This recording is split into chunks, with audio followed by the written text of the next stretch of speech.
बिस्मिल्लाहिर्रहमानिर्रहीम। अस्सलाम वालेकुम स्टूडेंट्स, कैसे हैं आप? सब ठीक ठाक हैं? उम्मीद है सब खैरियत से होंगे। ये उसी की कंटिन्यूएशन में हम स्टार्ट करते हैं। चैप्टर नंबर 4 हमने स्टार्ट किया था। आपको याद होगा लास्ट लेक्चर में हमने डिस्कस किया था अबाउट सेल्स की डिस्कवरी।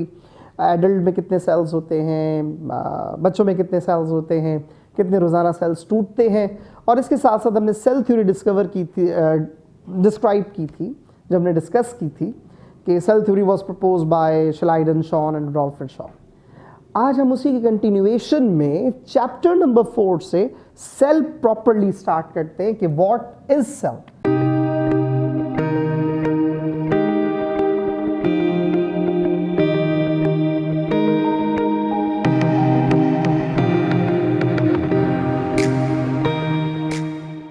तो इसकी डेफिनेशन आपको याद होगी, हमने इसकी डेफिनेशन डिस्कस की थी, which was the first point of cell theory. Cell is the basic, structural and functional unit of life.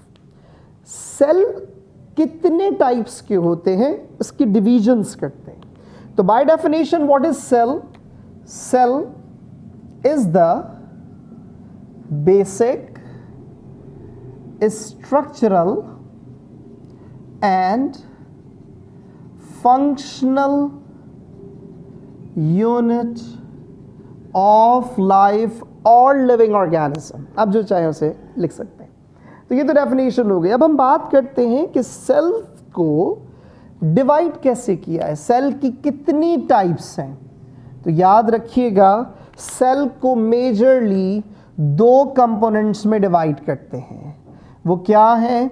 Cell 1 is a type which is termed as prokaryotic और prokaryote. Another is eukaryotic cell or eukaryote.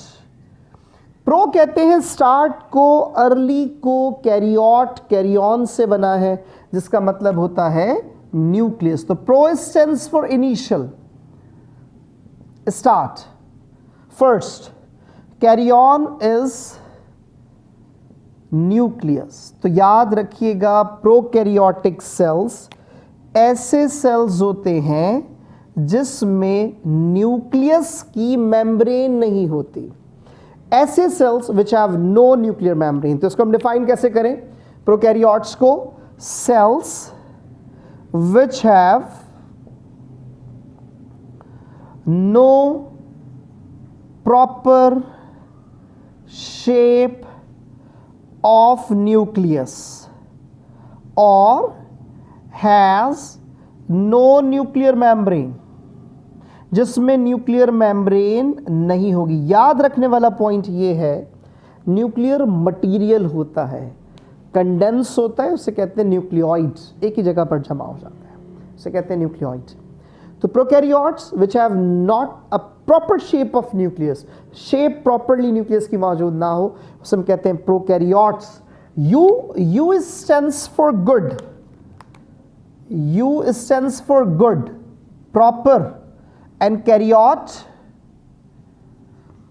caryon which means nucleus। अगर इसमें हम cell को देखें तो cell बना होगा और सेल के अंदर प्रॉपर न्यूक्लियस फॉर्म होगा, न्यूक्लियस की डिमार्केशन होगी। तो याद रखिएगा, ऐसे सेल्स जिसमें प्रॉपर न्यूक्लियर मेम्ब्रेन मौजूद हो, जिसमें प्रॉपर शेप हो न्यूक्लियस की, उसको हम कहते हैं eukaryotes. So sales which have proper shaped nucleus. ठीक है। अच्छा, उसके बाद यूकैरियोट्स को कैसे डिवाइड करते हैं? फिर फर्दर यूकैरियोटिक सेल्स को डिवाइड करते हैं 2 कैटेगरीज में। उसमें नंबर 1 आता है प्लांट सेल, नंबर 2 आता है एनिमल सेल। प्लांट्स और एनिमल्स की जो बेसिक डिस्टिंग्विशिंग पॉइंट है, जो बेसिक डिफरेंस है, वो ये इमोबाइल होते हैं, अपनी जगह पे रुके रहते हैं। ये मोटाइल होते हैं, मोटिलिटी शो करते हैं। This is the instinctive behaviour ये तो हो गई प्लांट और एनिमल की बात। अगर हम सेल को लेके डिस्कस करें कि सेल में क्या क्या डिफरेंसेस होते हैं, तो यहाँ पे इंटरेस्टिंग पॉइंट्स आपको बताता हूँ। प्लांट सेल के पास सेल वॉल प्रेजेंट होगी, एनिमल सेल के पास सेल वॉल नहीं हो। मैं यहाँ पे वो पॉइंट्स लिखूंगा जो एनिमल के पास नहीं होते, सिर्फ प्लांट्स के पास होते हैं। जैसे cell wall like plastids animal cell में एब्सेंट है, वैक्यूल एनिमल सेल में एब्सेंट है, प्रॉपर वैक्यूल। वैसे वैक्यूल्स बनते हैं जैसे यूनिसेलुलर में बनते हैं, फूड वैक्यूल, कॉन्ट्रैक्टाइल वैक्यूल, लेकिन animal cell have no properly organized vacuole. जितना बड़ा इसके अंदर एक ह्यूज वैक्यूल होता है वो नहीं होता। तो याद रखिएगा, सेल वॉल, प्लास्टिड्स और vacuole is the peculiarity of plant cell. Jump करते हैं towards animal cell. Animal cell की पेक्यूलैरिटी क्या है? Lysosomes, a single membrane bound structure which helps in digestion, one of the most important. It is the peculiarity of animal cell. ये बड़ा interesting सा होता है, ये सारी डाइजेशन करवाता है, प्रोटीन्स को ब्रेक करता है, कार्बोहाइड्रेट्स को ब्रेक करेगा, लिपिड्स को ब्रेक करेगा, न्यूक्लियोटाइड्स के स्ट्रक्चर्स को ब्रेक करेगा, तो इसका काम है डाइजेशन करवाना। तो बेसिक लाइसोसोम, अब देखिए मैंने वहां लिखा है, इसका मतलब है प्लांट सेल में ये नहीं होगा, मैं वही पॉइंट्स लिखूंगा जो यहां नहीं होंगे। और एनिमल सेल की क्या पेक्यूलैरिटी है? एनिमल सेल की एक और पेक्यूलैरिटी होती है, उसे कहते हैं सेंट्रियोल। सेंट्रियोल को आपने याद रखना है, centriole is only present in animal cell and it is absent in plant cell. ये सेल डिवीजन में हेल्प करता है and so on so on so on. याद रखिएगा, centriole, lysosome is the peculiarity of animal cell. ये है basic. वैसे अगर आप इसे काउंट करना शुरू करें, अगर हम सेल वॉल को हटा दें वो तो चले प्लांट सेल में, सेल मेम्ब्रेन की बात करें, दोनों में पर डिफरेंट है, बिल्कुल डिफरेंट है। कैसे डिफरेंट है? जो प्लांट सेल की सेल वॉल है उसमें कोलेस्ट्रॉल नहीं होता, क्योंकि कोलेस्ट्रॉल का बेसिक काम क्या है? It maintains the shape of a cell. ये सेल की शेप को मेंटेन करता है। अब इसको शेप मेंटेन करने की क्या जरूरत है प्लांट सेल को? It has cell wall, so there is no need to make a shape of the cell. वो कौन बना रहा है? सेल वॉल बना रहा है। एनिमल सेल की जो सेल मेम्ब्रेन होगी, it has large quantity of cholesterol because cholesterol maintains the fluidity of cell membrane. Cell membrane की फ्लूइडिटी को मेंटेन करता है। ये बेसिक फंक्शन है एनिमल सेल की सेल मेम्ब्रेन का। इसके अलावा और देखिए, ये तमाम चीज़ें इसी तरह से फर्दर और डेप्थ की बात करें, Golgi bodies. Golgi bodies is the peculiarity of plant cell. Animal cell में होता है लेकिन कम, उसको कहते हैं डिक्टायोसोम्स। क्या नाम देते हैं? डिक्टायोसोम्स। याद रखिएगा, ये डिक्टायोसोम्स कहलाते हैं एनिमल सेल के अंदर। गोल्गी बॉडीज का मेजर फंक्शन प्लांट सेल के अंदर है, सेल वॉल की फॉर्मेशन है, सेल प्लेट्स की फॉर्मेशन है ड्यूरिंग सेल डिवीजन। तो ये बेसिक इनके फंक्शंस हैं। अब इसके बाद इनको किस में डिवाइड करते हैं? फिर इन्हें डिवाइड करते हैं फर्दर दो कैटेगरीज में। One is termed as somatic cell, another is known as germ cell. Exactly animal cell को भी ऐसे डिवाइड करेंगे, सोमैटिक सेल और जर्म सेल। याद रखिएगा, somatic cell helps to form structure of the body.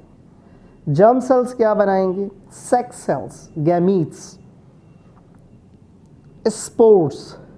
ये जो गैमीट्स और स्पोर्स बने हैं, ये बेसिकली जर्म सेल्स हैं। Reproductive structures are form by somatic cells. So याद रखिएगा, जो reproductive structures in they are form by somatic cells, but they have germ cells. वो इनके पास पर्टिकुलरली जर्म सेल्स मौजूद है, स्पोर की फॉर्म में हो, गैमीट की फॉर्म में हो, वो जर्म सेल्स अलग हैं। बाकी पूरी बॉडी बनी होगी सोमैटिक सेल्स की। तो ये एक क्लासिफिकेशन है, general classification of the cell. यहीं पर मैं एक और पॉइंट आपको इसी जगह पर इस सेल से रिलेटेड आपको थोड़ा सा बता दूं। सेल के बेसिक कंपोनेंट्स क्या हैं? सेल के बेसिक कंपोनेंट्स हैं दो। वो क्या है बेटा? एक है मेम्ब्रेन्स, जिसको हम कहेंगे कवरिंग्स। क्या है? Number one is membrane. Membrane, और दूसरा जो इसके अंदर आएगा वो आ जाएगा प्रोटोप्लाज्म। मैं यहां पे सिर्फ और सिर्फ बात कर रहा हूं कौन से सेल की? यूकैरियोटिक सेल की। प्लीज इसे जहन में रखिएगा, मैं इस सेल की बात कर रहा हूं, मैं प्रोकैरियोट्स की बात नहीं कर रहा, यूकैरियोट्स की। तो यूकैरियोट्स में दो मेजर कंपोनेंट्स हैं, one is membrane which is coverings and other is protoplasm. So what is membrane and covering? ये या तो होगी सेल वॉल, जैसे प्लांट्स के अंदर मौजूद है, प्लांट सेल्स में मौजूद है, और उसके साथ मौजूद होगी cell membrane. So there are two types of membranes or covering. One is cell wall, which is a peculiarity of plant cell, and another is cell membrane, which is present in both cells. Clear है यहाँ तक बात? आ जाइए protoplasm पर। What is protoplasm? Protoplasm basically it is the combination of cytoplasm and nucleus. यहाँ पर अगर मैं ये ब्लू से एरो बनाऊं, ये तमाम का तमाम structure it is cytoplasm, it is termed as cytoplasm. ये सारा का सारा जो डॉटेड मैंने बनाया, ये तमाम का तमाम, ये सब साइटोप्लाज्म है। और जो मैं ब्लैक से डॉट लगा रहा हूं, ये अंदर की तरफ, ये तमाम का तमाम न्यूक्लियस है। Nucleus and cytoplasm. The combination of nucleus and cytoplasm is termed as protoplasm. तो हर यूकैरियोटिक सेल के दो कंपोनेंट्स, मेम्ब्रेन और प्रोटोप्लाज्म। क्लियर हो गई यहाँ तक बात? अगर इससे रिलेटेड फिर वही बात, कोई कंफ्यूजन, कोई क्वेश्चन, कोई क्वायरी हो, प्लीज़ ज़रूर पूछें। मेरे इस चैनल को सब्सक्राइब करें, ठीक है, और सब्सक्राइब ज़रूर करें। बहुत सारे स्टूडेंट देखते हैं सब्सक्राइब नहीं करते, काइंडली से सब्सक्राइब ज़रूर करें। और एक और बात मैं करना चाहूँगा, इमरान अली ने एक पॉइंट दिया था, एक कमेंट किया था कि सर स्केलेटल मसल्स थोड़ा सा मुझे मतलब से क्लैरिफाई कर दें। स्केलेटल मसल की डिस्क्रिप्शन मेरे आप चैनल पे देखेंगे, प्लेलिस्ट में मौजूद है, इंटर के लेक्चर्स में जाइएगा, वहाँ पे उसके लिंक्स वगैरह सब मौजूद हैं। उसकी फिजियोलॉजी, उसकी मॉर्फोलॉजी, मतलब उसके structure, function of skeletal muscle उसमें मौजूद है, वहाँ पे ज़रूर देख लीजिएगा, ठीक है। वो डिस्क्रिप्शन में मेरे चैनल पे मौजूद है। कोई इससे रिलेटेड और कोई टॉपिक आप में से कोई स्टूडेंट पढ़ना चाहे, कोई कमेंट करना चाहे कि सर हमें इस टॉपिक को डिस्कस करने, प्लीज़ ज़रूर बताइएगा, ज़रूर डिस्कस करेंगे। Thank you so much. अल्लाह हाफ़िज़।